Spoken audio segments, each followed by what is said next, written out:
बालन सरकारलाई असफल बनाउनको लागि उपभोक्ताले ग्यासको सिलिन्डर तेर्स्याएर सिलिन्डर जाम।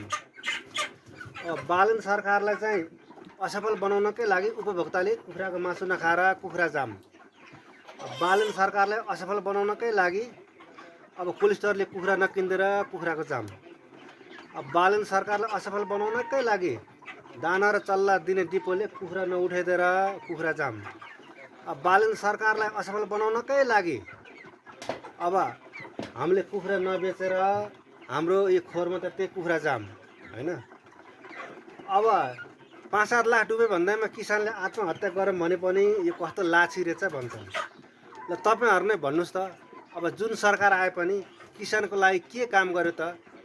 उही डिजिटल युग भनेर फेसबुकमा लाइक र कमेन्ट गर्ने मात्रै हो त अब? अरु खास गरी जीविकोपार्जन सम्बन्धी कुनै कार्यक्रम सरकारको छैन? नेताले एउटा स्ट्याटस हाल्ने, कार्यकर्ताले झ्याप्प कभर गरेर लाइक कमेन्ट मात्रै गरिदिने हो त? हामी फुस्सा यत्तिकै मर्ने हो त किसान? थुक्क।